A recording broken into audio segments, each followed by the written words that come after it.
Good YouTube, Quinn Wade.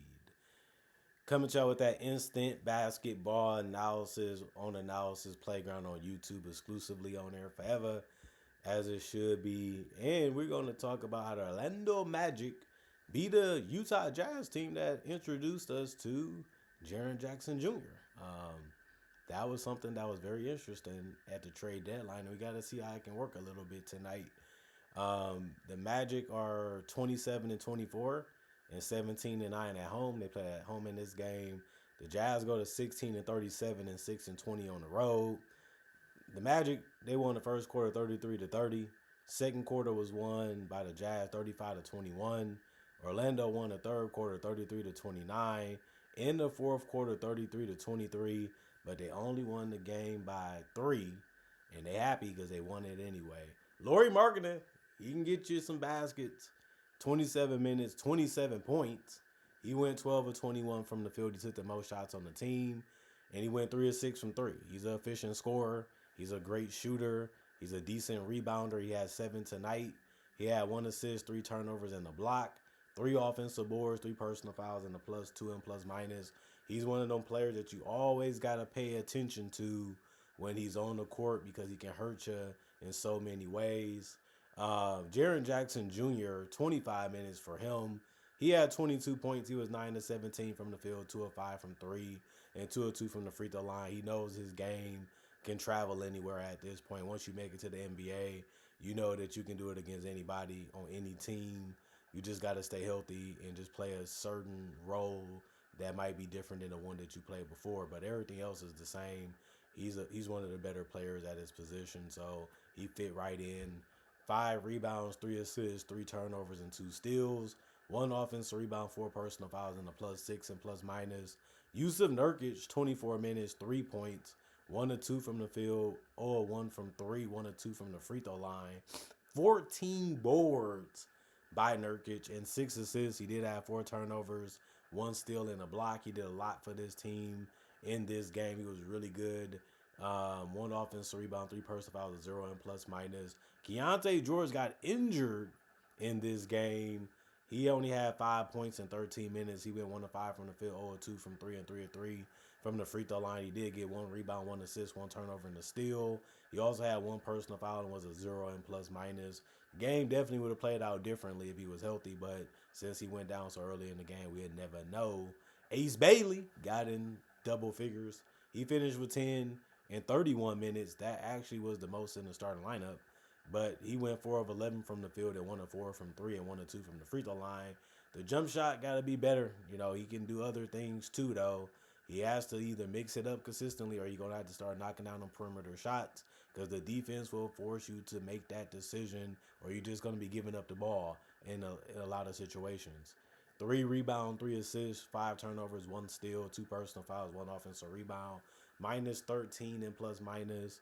Kevin Love, 12 minutes, 13 points, 3 of 3 from the field. He ended up making all his 3-point attempts and all of his free throws. That's how he scored in double figures because he went 4 of 4 also from the free throw line. He did have 6 boards, no turnovers, 2 offensive boards, no personal fouls, and a +7 and plus minus.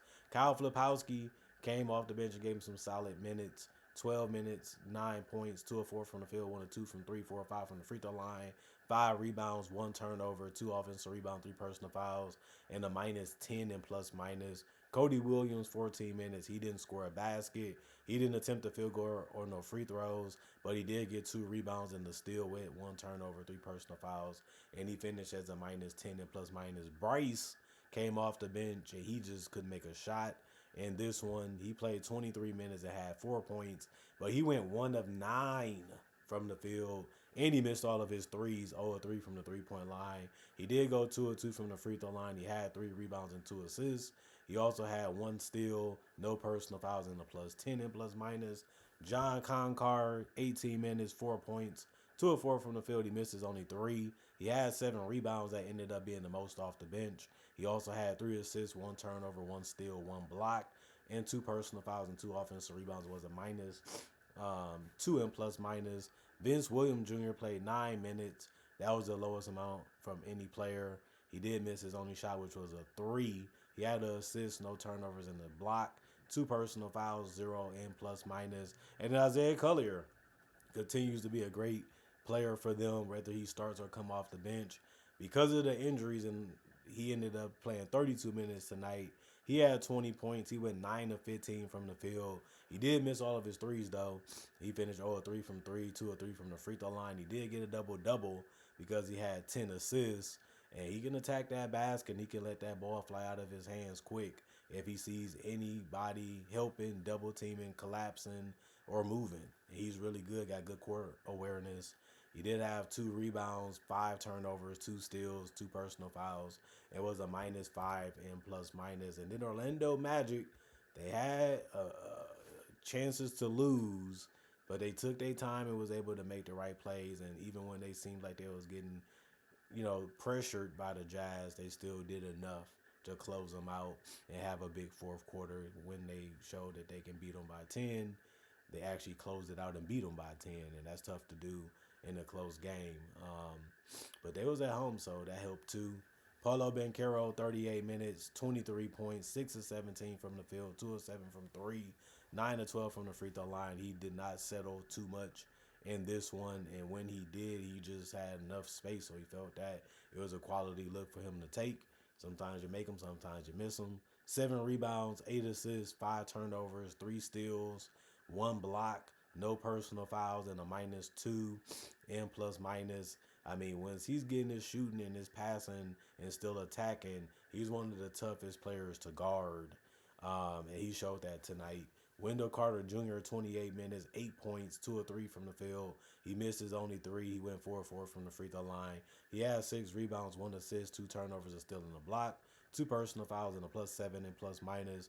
Desmond Bane ended up scoring 22. He's been good for them still. 36 minutes for him, 6 of 14 from the field, 2 of 5 from 3, 8 of 10 from the free throw line. He didn't just stop and pop. He tried to find a way to go at his defenders too and challenge them to see what they was going to do. And he got rewarded by going to the free throw line. 3 rebounds, 2 assists, 3 turnovers, 1 steal, 1 offensive rebound, 3 personal fouls, and a +10 and plus minus. Jalen Suggs, he played 34 minutes. He had 12 points. He went 4 of 11 from the field. He missed a lot of shots because he took 7 threes and only made 2 of them. He also went 2 of 4 from the free throw line.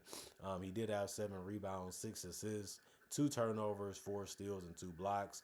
I mean, you like his ability to shoot. You like his ability to attack. You like his defensive instincts. That's why you got to just ride it out with him, even though he didn't have the greatest shooting night. He did have 3 personal fouls and a +13 and plus minus. Anthony Black, 38 minutes, 21 points. He went 8 of 20 from the field. He did take the most shots on the team, but he went 1 of 7 from 3. The game would have been easier to win if he would have made a couple of them, but it wasn't meant to be. 4 of 4 from the free throw line, 3 rebounds, 4 assists, 1 turnover, 4 steals, 1 block, 1 offensive rebound, 3 personal fouls, and a -2 and plus minus.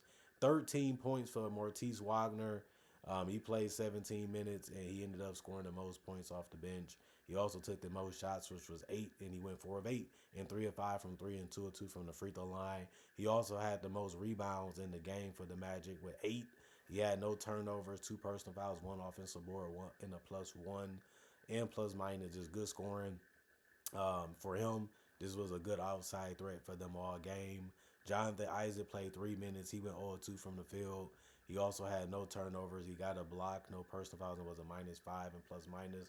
Tristan Da Silva, 20 minutes, 8 points, 3 of 6 from the field, 2 of 5 from 3, 2 rebounds, 2 assists, no turnovers, 1 personal foul, and a -1 and plus minus. Noah Pinda, 10 minutes, 6 points, 2 of 2 from the field, 2 of 2 from the free throw line, 2 rebounds, no turnovers, no personal foul, a +5 and plus minus. Jet Howard, 2 minutes, 2 points. He missed his only shot, which was a 3. Still got some buckets to go down because he went 2 of 3 from the free throw line. He had 1 assist, 1 steal, 1 personal foul, and a -1 and plus minus. Jace Richardson played 14 minutes. He had 5 points. He went 1 of 1 from the field, which was a 3 that he ended up making, and 2 of 2 from the free throw line. That's how he got it.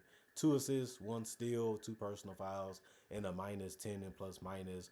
And then you look at the Orlando Magic, 85 field goals, 42%, 92 for the Jazz. They shot 48%. 31 threes taken by the Jazz, 32%. 41 by the Magic, 10 more, but they only made it at 32% too. Then 43 free throws taken by the Magic, which is a crazy amount. They made 81 of them, and the Jazz took 23. They made 83%. That's almost half. Um, that's a big difference.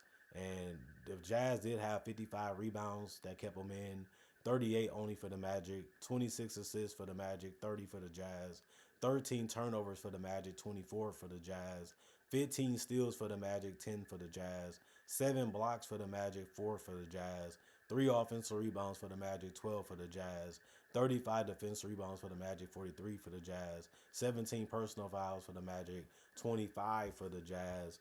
And man, did the Magic put themselves in a bad situation throughout this game, but they figured out how to get it done. And that's all that really matters at the end of the day. It was an ugly game, a sloppy game from time to time. You kept wondering, what is they doing? What is they trying to do? And why you didn't take your time a little bit more? Why you rushing it? Why you forcing it? Why you settling? But, I mean, it's the team you go against sometimes. You can do those things and still figure out how to get yourself ready and prepared enough each quarter to be able to give your best all over again. 4 quarters do matter, You can have a bad start. You can have a great start. But you still got to tackle them individually, and you just got to go out there and play your best. And I feel like the Magic, this game wasn't the greatest game they ever played. It wasn't one of the best games they ever played, but they ended up finding a way to still be the team that they should have beat tonight, and they ended up getting it done. We look at the Magic as one of the better teams in the East. We don't feel the same way about the Jazz, and we don't even know what they're going to be because they have injuries and they have a lot of young players, and they have a new piece in Jaren Jackson, who has been one of the better players in the league the last couple of years. So that's going to be a big addition, but this is only game 1 for him. So this wasn't that bad of a game considering how he played, but this team needs a lot of help. This team needs a lot of things to go their way. And we'll see what they are, when everybody's healthy for a little bit. And then we can say if they're good enough to be a threat in the West, or do they need even more help? Well, they got the draft, they got the offseason, and they got a lot more games to still develop these players a little bit more. And that can make them a better team. And we'll see what happens. Other than that, comment, like, subscribe, share, hit the notification bell to get the analysis when it first come out. Y'all stay blessed up. Y'all stay good. Peace. And I'll see y'all later today, hopefully with more analysis.